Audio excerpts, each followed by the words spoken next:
ఇప్పుడే Country Delight app ని download చేసుకోండి. Download the Country Delight app now. తల్లిదండ్రులైనా కానీ ఆడబిడ్డను తొందరగా ఇండస్ట్రీలోకి పంపడానికి అంతగా డేర్ చేయరు, భయపడతారు. మనకెందుకులే, మన ఫ్యామిలీ బ్యాక్గ్రౌండ్ ఒకటి, ఆ ఇండస్ట్రీ వేరుగా ఉంటుంది. ధైర్యంగా ఆ ఫీల్డ్ లోకి నా బిడ్డ పోవాలని ఎందుకు అనిపించిందమ్మా మీకు? నాకు కూడా ఇంట్రెస్ట్ అన్నమాట ఫస్ట్ నుంచి. తనకి ఇంత ఉంది కదా, మంచిగా చదువుకుంటుంది, మంచి నాలెడ్జి ఉంది, అందం ఉంది, అన్నీ ఉన్నాయి కదా, పంపిస్తేనే బెటరు అని చెప్పేసి నేను కూడా అనుకుని, వాళ్ళ డాడీకి కూడా ఇంట్రెస్ట్ అనమాట. తనకి ఏది ఇంట్రెస్ట్ ఉంటే అది, చదువైనా ఏదైనా సరే. నేనైతే ఎప్పుడూ చెప్పలే, వాళ్ళ డాడీ కానీ నేను కానీ తనకి ఏది చేయాలో అది చేయాలి. తనకు కూడా ఇంట్రెస్ట్ కాబట్టి ఓకే అయిపోయింది. వంట చేస్తుందా రీతు? వంట రాదండి. అట్లీస్ట్ కాఫీ టీ పెట్టిన కూడా రాదా? రాదండి. అయితే అప్పుడప్పుడు నేనే అనేదాన్ని, మరి ఎట్లా ఇప్పుడు రేపు పెళ్ళైనప్పుడు మళ్ళీ ప్రాబ్లంగా అంటే, అట్లా వచ్చి పెట్టేవాడినే చేసుకుంటది, ఏమైతుంది అనేవాడు. అప్పుడంటే లక్కీగా అమ్మకు దొరికేశారు, మీకు దొరికేస్తారా లేదో? చేసావే పిల్ల గుచ్చేసావే, నవ్వు బాణం తోటి నన్ను గుచ్చేసావే.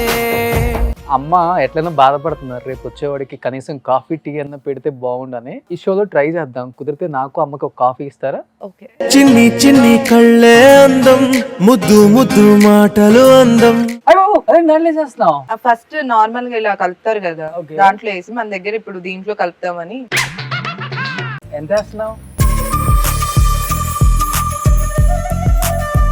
రోషన్ గారు, మీ సెట్ నిజంగానే చాలా బ్యూటిఫుల్ గా ఉంది. మీకన్నా అందంగా ఉంది. నువ్వు నవ్వుకుంటూ వెళ్ళిపోమాకే, నా గుండెనేమో గిల్లి. ఒక కప్ లో ఫస్ట్ కాఫీ పౌడర్ వేసి దానికి తగినంత షుగర్ వేయాలి. ఈటీవీ వాళ్ళు పిలుస్తారు నేను కూడా షోకి, ఈటీవీ వాళ్ళు పిలుస్తారు నేను కూడా షోకి. ఇప్పుడు మీ వారు వస్తారు, నాకు కొంచెం హెడేక్ గా ఉంది రీతు, కొంచెం ప్రూవ్ వేసి కలుపు అంటారు, అప్పుడు ఏం చేస్తాం? అప్పుడు నుదుటి మీద ముద్దు పెట్టి హెడ్ ఎక్ పోయిందా అంట.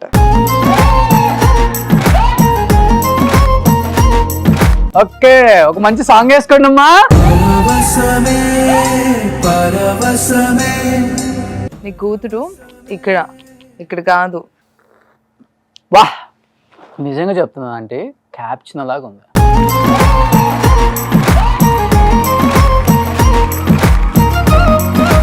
అమ్మ అంటే బాగా ఇష్టం కదా, అమ్మ కోసం ఒక మంచి పాట పాడతావు? పెదవే పలికిన మాటల్లోనే తీయని మాటే అమ్మా, పెదవే పలికిన మాటల్లోనే తీయని మాటే అమ్మా.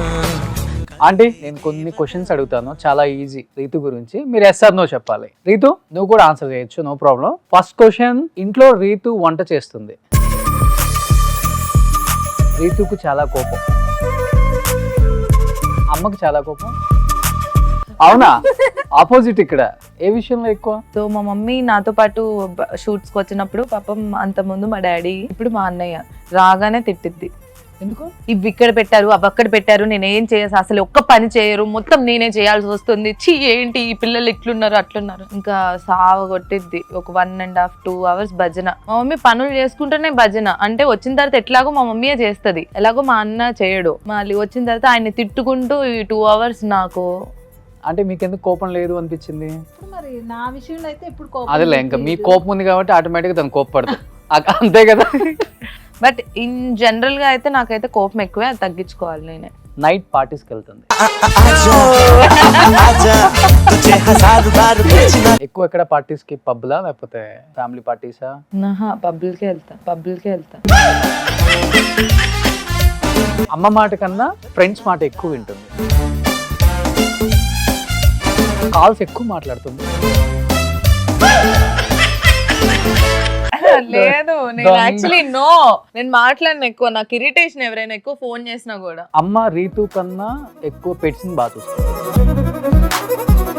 ఫస్ట్ నుంచి నాకు వాళ్ళ డాడీకి బాగా పెట్స్ అలవాటు. అంటే తిని షూట్లకు వెళ్ళి టైం ఉండదు కదా, వెళ్ళి వస్తుంటది కదా, వచ్చినప్పుడు ఆ కాసేపు ఏదో దగ్గర తీసుకుంటారు. దాని తర్వాత ఫుడ్ కానీ అది నా దగ్గరే వండుకుంటాయి, రెండు కూడా నాతోనే ఎక్కువ. ఇప్పుడు వాళ్ళ డాడీతో ఉండే, వాళ్ళ డాడీ తర్వాత ఇప్పటికి నాకే ఎక్కువ. వాళ్ళకి ఇంట్రెస్ట్ పెట్టాలి అలా ఏముండదు, నా దగ్గరే ఎక్కువ ఉంటాయి. రీతు షూటింగ్స్ కి రావద్దంట, అడుక్కుంటాము మమ్మీని రా అని. రీతు పాస్వర్డ్ ఫోన్ది మీకు తెలుసు తెలీదా? తెలుసు. రీతు డ్రెస్సింగ్ విషయంలో అమ్మ చెప్పిన మాట వింటది కదా. నేను వింటా, కొన్ని విన్ను. అమ్మ ప్లేస్ ని రీప్లేస్ చేసే వాళ్ళు రీతు లైఫ్ లో ఉన్నారా?